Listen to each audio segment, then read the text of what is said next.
Terima kasih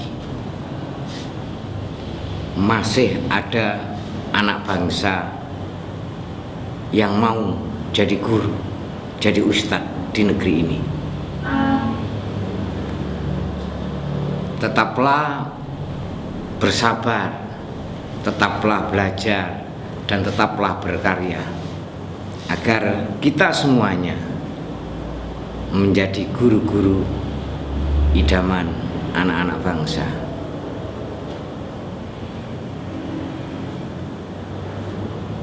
Menjadi guru memang tidak mudah, dan menjadi guru di Indonesia itu memang sangat luar biasa,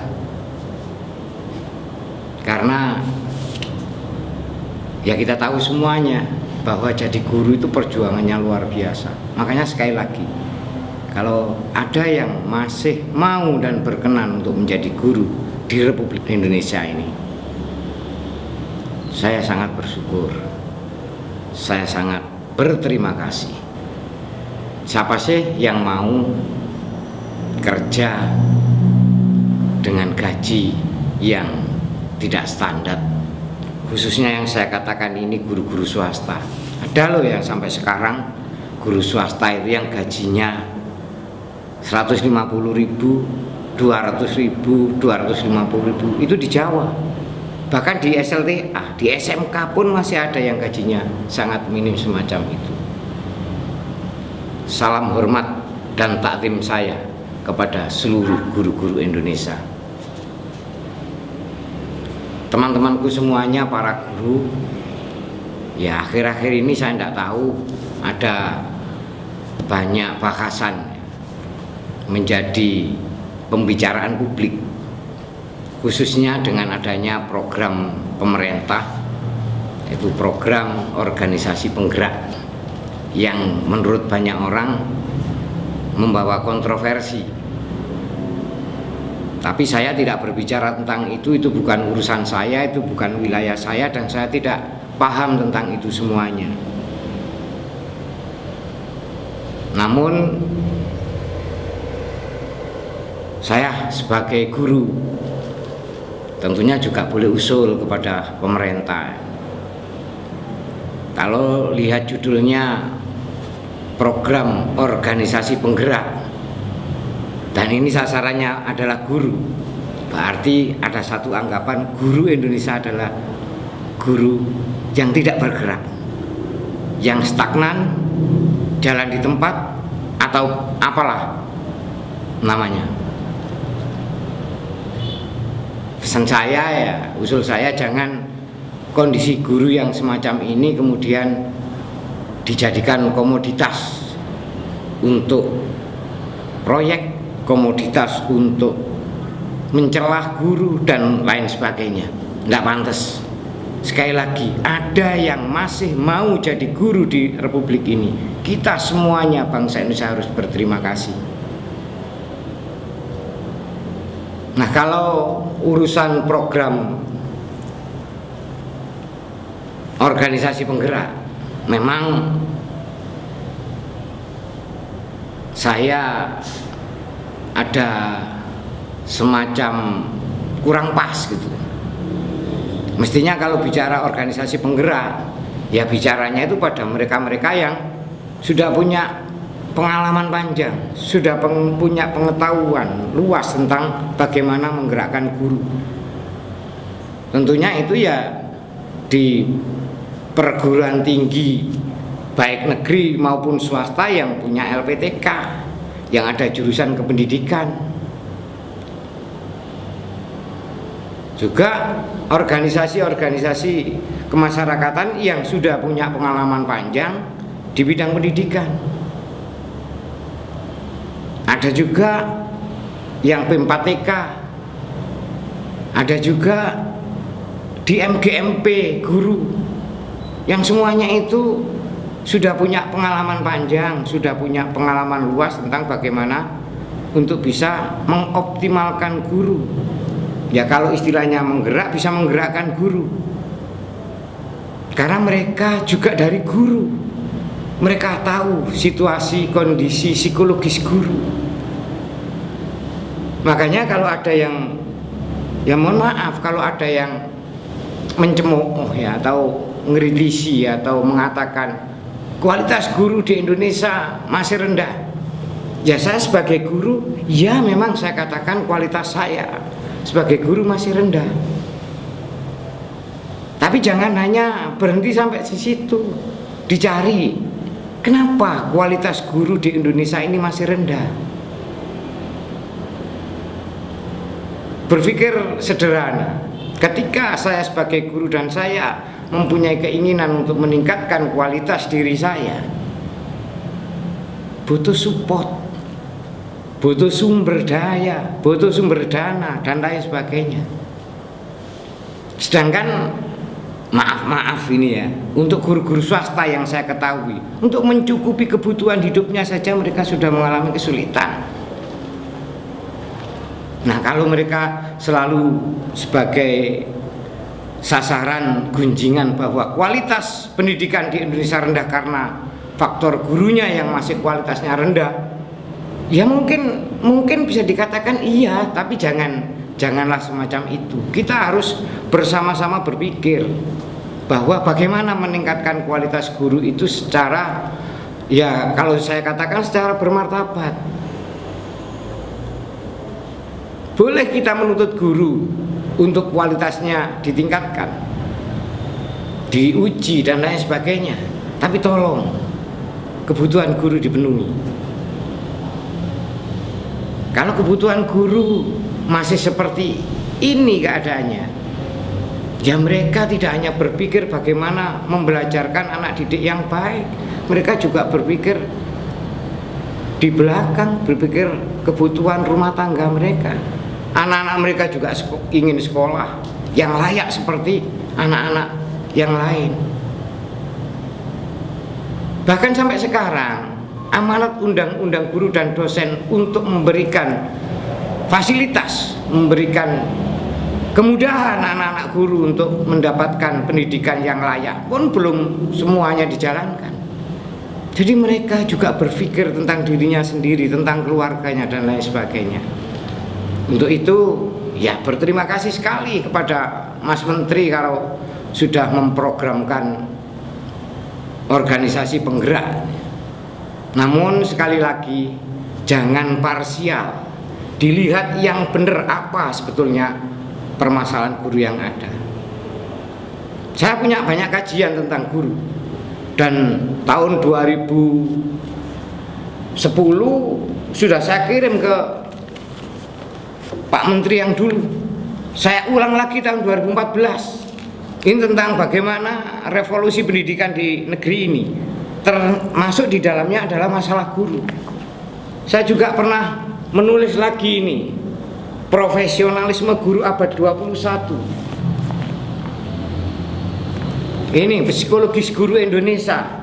Kemudian ada lagi evaluasi untuk guru Indonesia, kualitas guru dan pendidikan abad 21. Semuanya sudah pernah saya tulis dan saya kirimkan ke kementerian. Namun ya saya sadar saya siapa, tapi sebagai warga Indonesia saya juga guru. Saya punya kewajiban moral untuk memberikan masukan kepada pemerintah. Ini real kalau saya katakan, kalau boleh saya klaim real, ini sebuah kajian saya yang memang ngerti persis, karena saya sudah ada di guru lama, ngerti persis kenapa sih masalah guru yang ada di negeri ini. Nah, sehingga kalau harus mengeluarkan uang sampai hampir 600 miliar untuk menggerakkan guru, tetapi tidak tahu sasaran yang harus digerakkan, psikologis orang yang harus digerakkan, saya khawatir itu nanti akan menjadi sia-sia.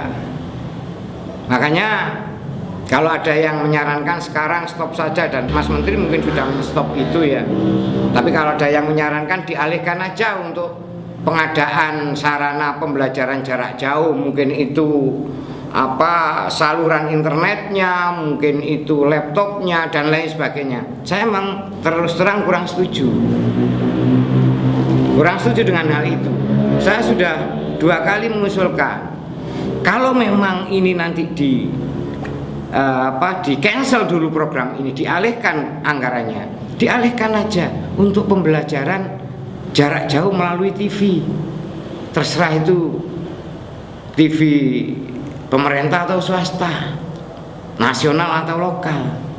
Nah dari situ nanti kita bisa sekaligus menggerakkan guru-guru Indonesia. Cari guru-guru terbaik.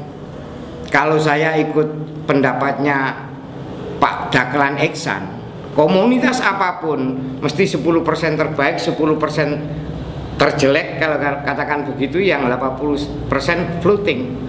80% ini akan katut kepada yang baik, manakala yang baik ini bisa mempengaruhi. Cari guru-guru terbaik, mereka yang mengajar melalui televisi, sehingga mereka bisa menyajikan materi yang baik, menggunakan strategi pembelajaran yang pas, media pembelajaran juga bagus. Seperti yang saya katakan sebelumnya, kalau itu terjadwal dengan bagus, disampaikan melalui televisi yang daya jangkaunya sampai pelosok negeri, itu nanti akan terasa, suasana Indonesia Belajar akan terasa.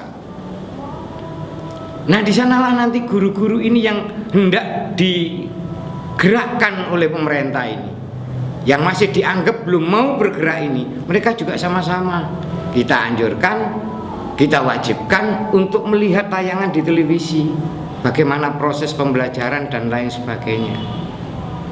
Setelah nanti berakhirnya pandemi COVID-19 ini, kita akan punya guru-guru yang luar biasa, karena mereka semua sudah belajar melalui televisi bersama anak-anak kita semuanya, seluruh Indonesia Belajar.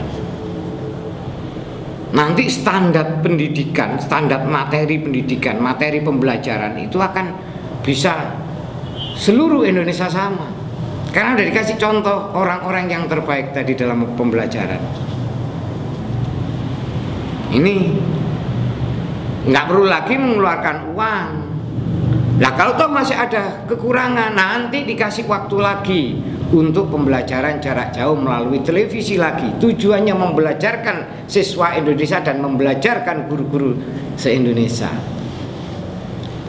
Itu kalau untuk urusan organisasi penggerak, ya memang mungkin Mas Menteri dulu menganggarkan atau membuat program ini sebelum ada pandemi COVID, jadi ya sebetulnya tidak salah juga, niatnya baik. Tapi karena saat ini tidak cocok situasinya, dipindahkan aja. Tapi sekali lagi mohon maaf, jangan PJJ lewat daring seperti yang ada ini. Kondisi psikologis anak-anak kita tertekan. Hari-hari kalau melihat HP ini, kesehatan matanya juga akan terganggu. Di samping banyaknya permasalahan-permasalahan yang ada, khususnya yang menyangkut kondisi ekonomi orang tua siswa. Nah kembali lagi pada bagaimana menangani kualitas tenaga pendidik di Indonesia, kualitas guru di Indonesia. Kalau menurut saya, pangkas mata rantai lemahnya kualitas guru di Indonesia. Yang lalu biarlah berlalu, mereka tetap kita upayakan untuk pengembangannya, seperti yang diusulan saya tahun 2010 ini. Buatkan mereka di situs, di web, rumah belajar, rumah guru. Saya waktu itu usulannya rumah guru. Di sanalah mereka belajar. Ada waktu belajar, ada kesempatan belajar. Kasih pembimbing di sana. Nah nanti tiap 6 bulan atau 1 tahun sekali, guru-guru itu apa yang didapatkan ketika mereka belajar di rumah guru ini, mereka bisa ketemu, diundang oleh dinas pendidikan kabupaten kota atau provinsinya masing-masing di satu tempat sambil refreshing. Mereka saling berdiskusi setelah 1 tahun atau 6 bulan belajar melalui rumah guru. Ini belum banyak mendengar, waktu itu ada ruang guru, saya belum pernah mendengar. Saya sudah mengusulkan itu. Kalau swasta bisa menyediakan semacam itu, why not? Kenapa pemerintah tidak bisa? Saya yakin bisa, dan biayanya pun insya Allah itu bisa terjangkau. Itu untuk mereka-mereka yang sudah lewat, yang sudah terlanjur kita jadikan guru. Apapun kondisinya, mereka sudah mau berbakti kepada Ibu Pertiwi. Nah, kita sediakan semacam itu, tempat-tempat, forum-forum diskusi melalui online guru. Kemudian yang untuk jangka pendek ini, karena kita tahu ya, khususnya yang saya lebih memahami itu adalah guru produktif SMK. Tahun-tahun ini adalah tahun-tahun krisis guru produktif di SMK, apalagi ditambah satu tahun ke depan. Itu nanti banyaknya guru yang purna, guru-guru produktif yang purna, yang produk tahun berapa itu ya, yang zamannya eranya Pak Harto itu guru-guru terbaik, guru-guru produktif terbaik di negeri ini. Tahun depan sudah habis. Nah, mestinya jangka pendek ini yang kita serius berpikir. Ambil lulusan-lulusan perguruan tinggi yang terbaik, rekrut untuk jadi guru kalau mau, karena ya itu lagi, sekali lagi, bahwa menjadi guru bukan kebanggaan, menjadi guru bukan sesuatu yang menjanjikan kalau urusan gaji. Tapi yang justru lebih penting, sekali lagi lebih penting yang kita pikirkan masa akan datang. Anggaran 595 miliar itu banyak. Itu aja digunakan untuk menyiapkan guru-guru masa depan. Cari lulusan SMA, MA, SMK terbaik, beri beasiswa mereka, beri ikatan dinas mereka untuk jadi guru-guru negeri ini. Ini memutus mata rantai rendahnya kualitas guru. Anak-anak yang terbaik, katakanlah itu di sekolahnya prestasi di bidang kimia, jadikan guru kimia. Bidang matematika, jadikan guru matematika. Bidang teknik mesin, jadikan guru teknik mesin, dan lain sebagainya. Ini nanti mereka akan menjadi guru-guru yang qualified.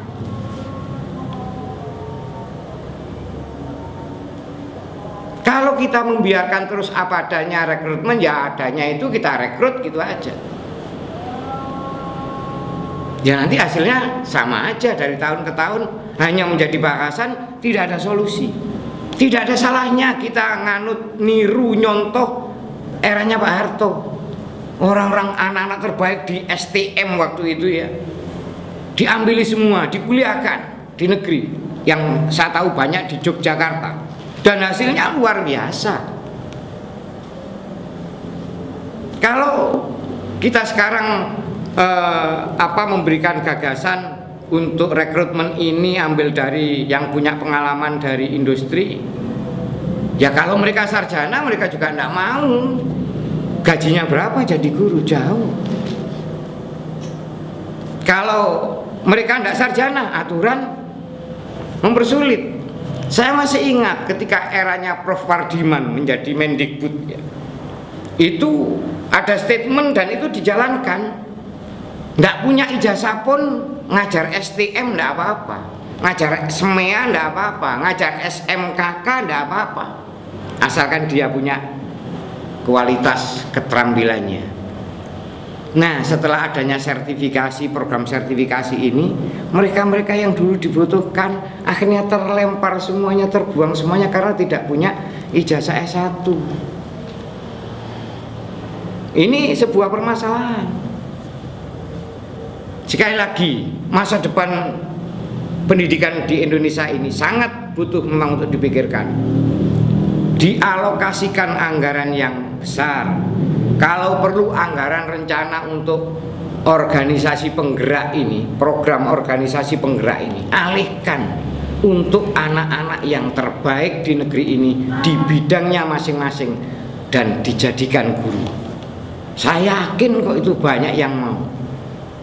Saya juga sudah membuat tulisan yang sudah saya share juga di beberapa teman, bahwa untuk guru SMK Ini guru produktif itu paling di negeri ini hanya tercukupi 25-30%. Kurangnya masih banyak. Dan itu sudah sekian tahun yang lalu itu saya sudah dengar itu, sudah baca itu. Tapi real angkanya belum jelas. Guru-guru produktif di SMK ini adalah motornya untuk menggerakkan kreativitas siswa. Vokasi ini akan benar-benar berjalan manakala guru produktifnya memang luar biasa. Dan ini kalau kita hanya mengharapkan lulusan dari perguruan tinggi yang ada fakultas pendidikannya, kita harus berpikir ulang. Contoh, katakan di perguruan tinggi di Surabaya, perguruan tinggi yang ada perguruan tinggi negeri yang ada kependidikannya, yang masuk sana banyak anak SMA, yang masuk jurusan pendidikan teknik mesin misalnya, pendidikan teknik mesin otomotif misalnya, itu banyak lulusan SMA. Padahal ketika dia kuliah lebih banyak yang diasah itu pengetahuan tentang kependidikannya. Ya nanti ketika jadi guru, teorinya muluk, hebat, bagus, tapi praktiknya enggak bisa. Bisa dilihat dari kurikulumnya berapa lama dia belajar untuk kejuruannya. Nah ini secara pribadi saya mengusulkan ini bisa dilakukan oleh pemerintah, bisa dilakukan dual system atau double track, bisa mandiri lah anak-anak, ambil lulusan terbaik di SMK. Mereka yang pernah ikut lomba di tingkat kabupaten, tingkat provinsi, bahkan sampai nasional, atau mereka hanya sebagai juara di sekolah mereka sendiri. Ini mereka sudah punya potensi luar biasa tentang keterampilan. Itu dididik, dimasukkan di perguruan tinggi negeri maupun swasta yang ada. Mereka sudah luar biasa. Ini model yang pertama, dibiayai oleh negara. Anak nggak mampu tetap bisa sekolah, ya semacam beasiswa atau ikatan dinas begitu. Model yang kedua bisa yang lebih enak sebetulnya. Lulusan SMK yang punya prestasi khususnya di bidang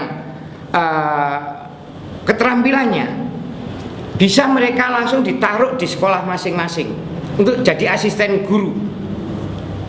Nah nanti carikan perguruan tinggi atau membuka program yang lebih mudah lagi, tidak tahu itu kerjasama dengan UT dan lain sebagainya. Mereka mungkin 2 hari saja cukup untuk belajar ilmu kependidikannya.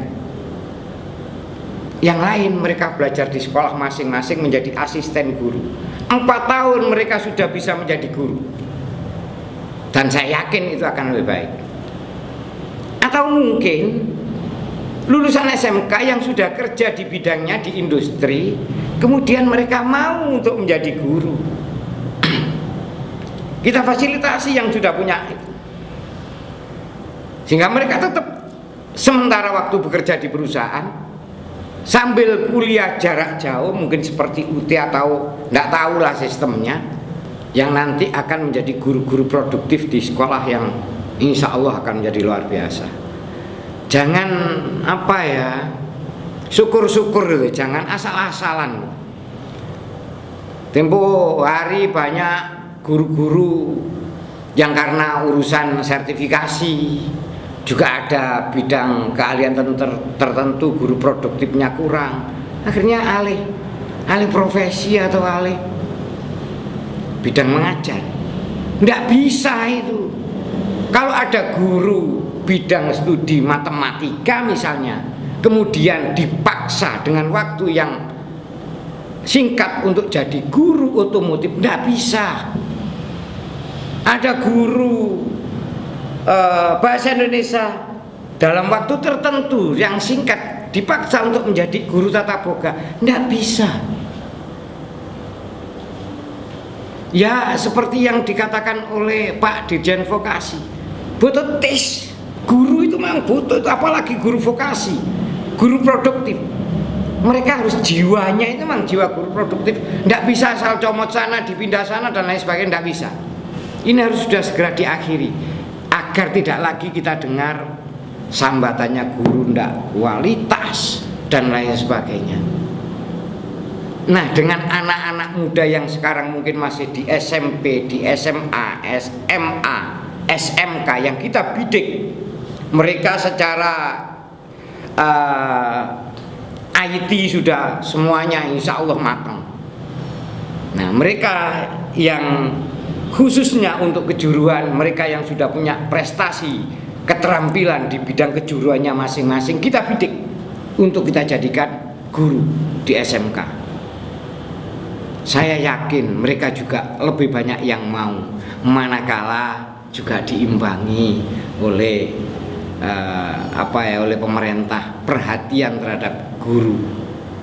Kita tidak bisa satu sisi meminta guru ini standarnya terus naik, sisi yang lain guru dibebani dengan banyak beban termasuk beban keluarganya.